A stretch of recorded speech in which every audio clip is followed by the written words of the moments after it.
No, wait. Before we start the video, it's still like very early in the morning because I recorded a bunch of videos in bulk.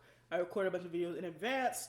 But first and foremost, the art that is in this video, in the thumbnail, and on screen right now, my beloved artist named Bip. And you can find her email and her signature on the card and in the thumbnail. If you like to commission her, you can. And yeah, I just want to say that she made the thumbnail, as well as I'm working with other artists that are making other thumbnails for me and other art that will be in the video, either to the side, be it logos, or they're also like what is on screen now will be on the side of the video that the artists that made the thumbnail are contributing. Oh my god, I'm getting all of this. Basically, they'll be credited throughout the video and in the video and on the thumbnail. So yeah, go check them out. Okay, bye. Hey there, ladies, gents, non-binary individuals, and anyone and everyone who identifies as otherwise and or in between. Today we are playing Ultralite. Now this is a Pokemon roguelite created by Kenny Catches, Saskoi, Vendilly, and the Dog Dad, as I believe the main developers. If not, actually, let me get more information on that. I'm currently looking at the Relic Castle page. I think there were potential beta testers, but and other assets of the game, of course, are all linked on the Relic Castle page. But I think this was a game that may have been put together for a game jam. I'm not entirely sure. But this game is super polished. And being a roguelite, I'll be able to create many videos on this game, probably consistently throughout a long period of time, because each run is different and offers more, I guess, possibilities, you could say. Now, if you have not already told by the name of the video and the game itself, you are going to ULTRASPACE in this game, and you will be fighting Ultra Beast. Now, that is very interesting because I believe this game also has their own unique Ultra Beast, so that's going to be very cool to see with you all here today. And without further ado, let's get into the video. So, I'm not entirely sure how long I want each video to be on this game. And games similar to this, in the sense of roguelites, and some of them not even being Pokemon, but just Monster Tamer roguelites in general, I want to play in the channel, so we'll see how things go. Eventually, I do want to progress into daily uploads, or they're shorter videos, or mid-length videos that I can just push out more regularly, or in advance, and have YouTube premieres and things like that. So, we are, I think, approached by, I believe, Commander Black, indeed. Okay, so yeah, Commander Black tells us to just go ahead and go to him immediately, but we're actually not going to do that. So if you talk to the people here in the lobby, you get a little bit of the basic backstory of this game.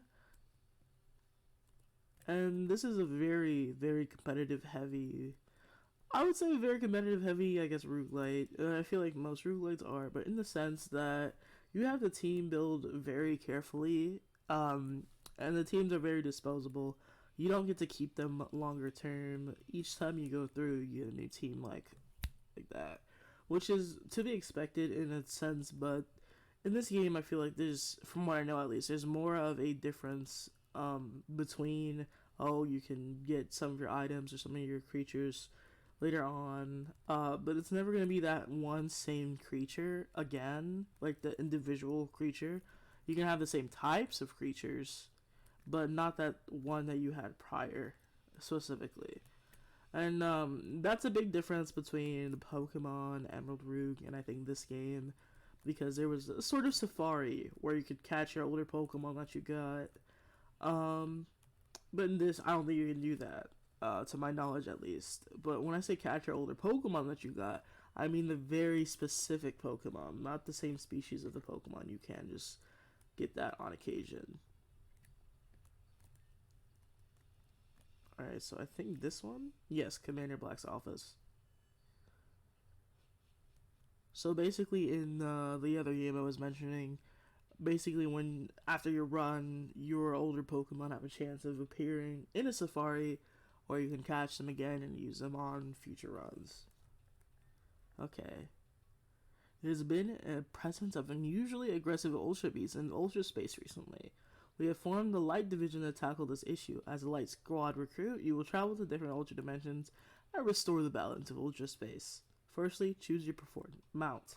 So I think, yeah, only between Solgaleo and Lunala, these beasts can help you explore Ultra space. Under no circumstance should you use them for battles. Even minor injuries could prevent them from conjuring Ultra wormholes. I don't have to tell you what would ensue if that were to happen, right? Just know we will spare no search party to look for you if you go missing. Epic already. I think I went with Solgaleo last time. I'm probably gonna go with Solgaleo again. Okay. Good. With your suit and mount, you're all set to begin the mission immediately. Okay. Meet me at the back of the mission room to start your first assignment. And I think there's just so much that I like about this game from the little bit that I played it before starting to do this series, or I guess play along with me type thing. I want to bring more awareness to smaller or less recognized fan games, and I feel like it's just gonna be like really fun to either play alongside you guys or just, I guess, do this longer, more episodic series where I can push out pretty frequently and pretty often.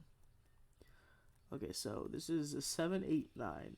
So, recruits in this game are based on numbers, and instead of like code names or nicknames, we just go by a number code.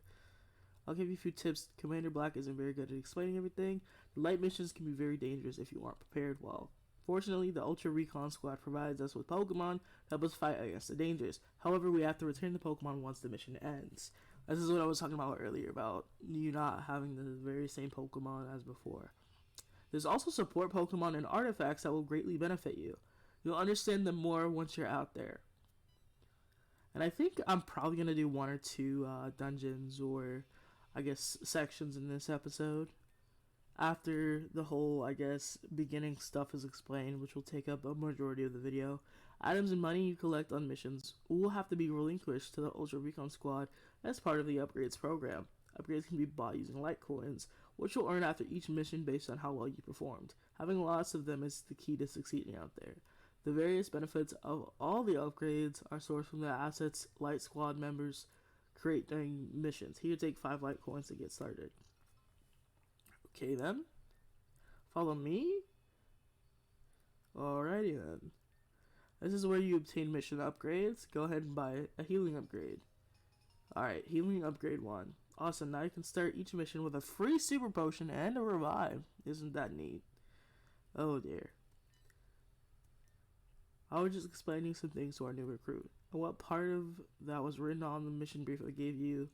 790. Stop lollygagging and into that wormhole already. It's 789, but no, you're right. I'm sorry, Commander. I won't let you down again. Remember, 800. I don't enjoy wasted time. Maybe I ought to put you recruits to boot camp. Maybe then you wouldn't be so unsubordinated. Come on, let's go. Alright, now like before, I'm not going to immediately go there because there's a much things to go over. So that's where you can buy one of the few upgrades the more runs you do. But I want to talk to these folks real quick. Encountered a Drampa that gave me some trouble. Now in my test playthrough of this, I think I did encounter a Drampa, and it indeed was pretty tough. Money upgrade 1 lets you start with a mission 1,000 Pokedollars. Only for 30. I'm not sure entirely how easy or how hard light coins are to get. It's based on performance, so because this is a roulette, of course you're going to be playing through multiple times. So I think it'll get, I guess, easier to go as I progress through. And there's a lot of things to unlock and a lot of things to see as I go through this. I played very little because I wanted to be surprised as I went through the playthrough. Alrighty, so Commander Black is greeting us at the Ultra Wormhole. This is the Ultra Wormhole through which light missions are initiated. Your mount has been trained to sense aggressive Ultra Beasts and will automatically guide you to your destination. For your first assignment, simply find an Ultra Beast and defeat it. Light Communicator, okay. This device is used to communicate with Light Squad members. I assigned someone to guide you on your first mission. Okay, I'm excited, yo! Remember not to disappoint. This is my golden rule. And then into the ULTRASPACE portal we go. Recruit number 800. Are you ready to embark on your mission? Let's do this.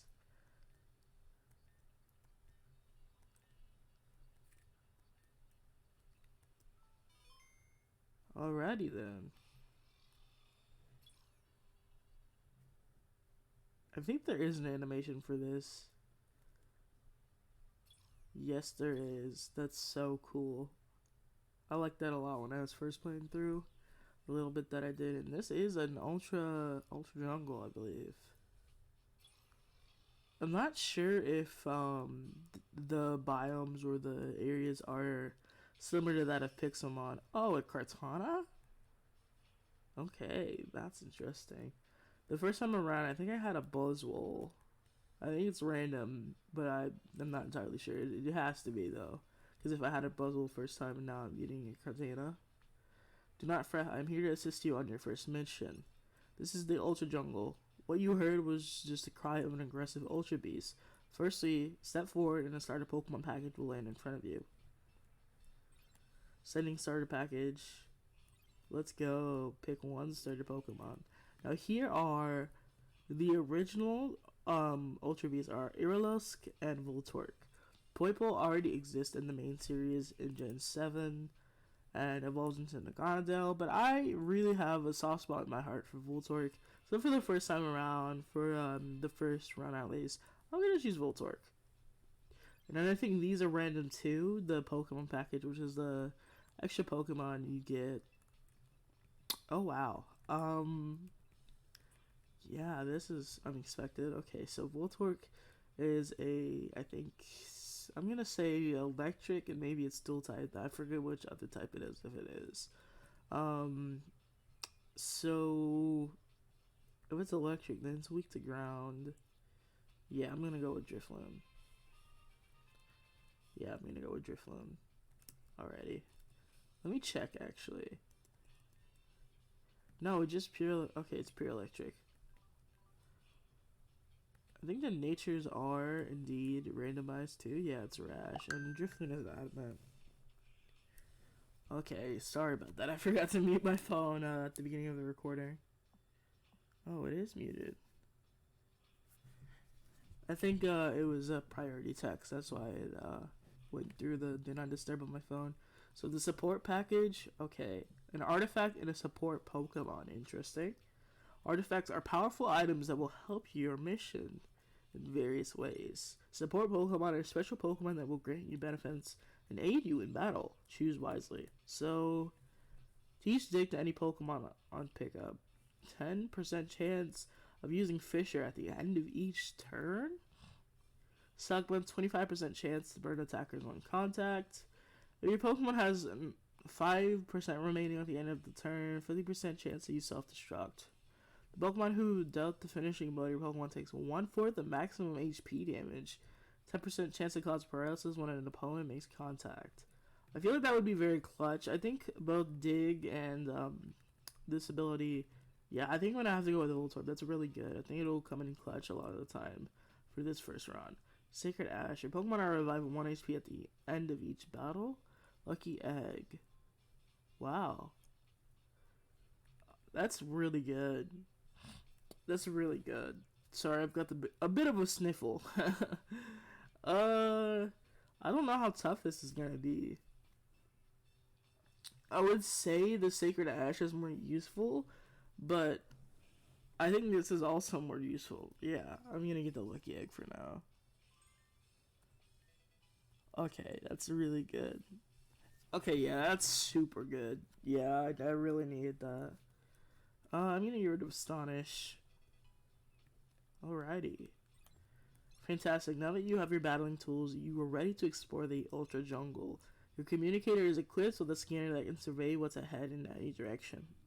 Its capabilities are limited, so only able to tell you what type of Pokemon you'll be encountering. If non-hostile forces are detected, though, it will instead show a question mark. Generally, it's safer to try and avoid fights if you can, but if anything can happen in those rooms, even really, really bad things, it's always a risk you can take, though. Good luck, 800. So I think I am going to go to the bug room first, solely because I think that'll be much easier. Because I think there's like 3 fights into. Never mind, it's not gonna be easier. God, I hate fighting. What is this? I know it's like first stage is that Orbeetle? Yeah, I think that's an Orbeetle. No, it's second form. It's a second form. I think Orbeetle's maybe the third stage. Dottler, yeah, Dottler. So it's Blipbug, Dottler, and Orbeetle. These are like super annoying to fight this low level though, because it typically has light screen and reflect. But I think that's almost a one shot, so I'm pretty content with that.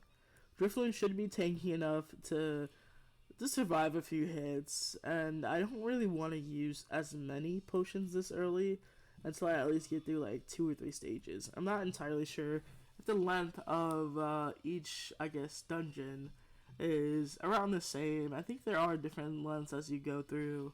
I'm not entirely sure though.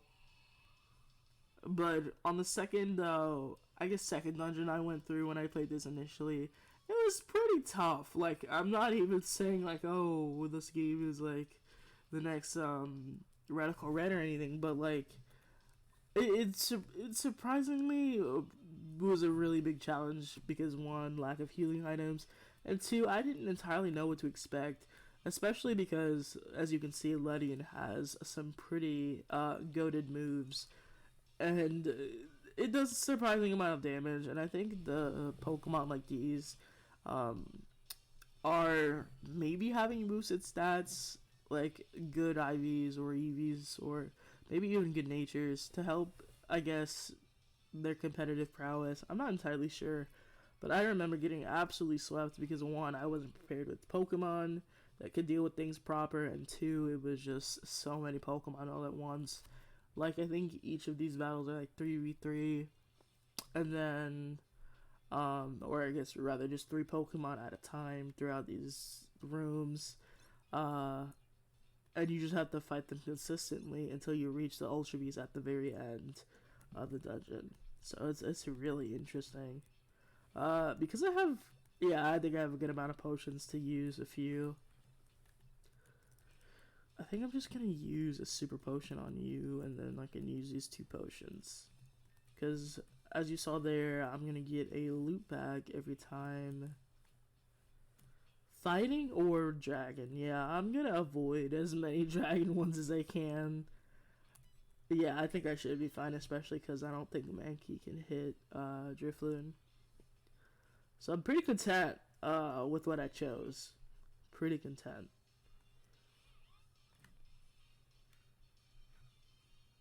So this series that I wanted to do on this game, Pokemon Ultralite, I'm very excited because it's a roguelite type of dungeon explorer, type of space, type of space adventure within ULTRASPACE. I will not only be doing longer videos like this, but in this video, my main goal was to do the initial showcase, and then the second video, which will also be the second episode, I'll talk about the actual final boss area that you face.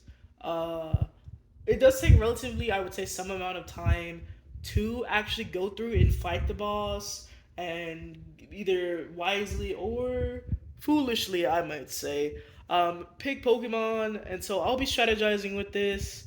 Hopefully, if things go well, then in the future I can also interview these game devs. And do not worry, I know there's been a lot of Pokemon Rosen content. That's because I want to have all of the game covered before the next act releases, which I don't think there's an estimated date. But I also wanted to give that game more love because it's just amazing. The story has not been accurately represented on YouTube or many other platforms. I just want to give a nod to those developers and to many others that I will cover very, very soon, I promise. I've just been working on a lot of different things, waiting on some thumbnails, waiting on some art credit pages, and waiting to be able to update things with my artists I'm currently working with and with future artists that I will continue to work with and get in touch with again. So expect some things really soon. Expect some videos in advance or to get sudden notifications, because I'm having some videos on Unlisted that I will upload either in bulk or day by day, that will either be shorter clips or longer clips. I'm still recording, guys, here on this channel and on my other channel for voice acting and vlogs and more face cam videos. I'm working on a lot, but thought I'd update you here at the end of the video.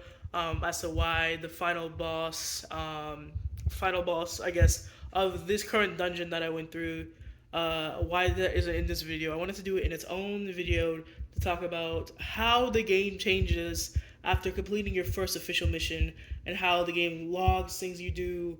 And it's a very, very good like a dungeon crawler Pokemon experience, and I can't wait to play more.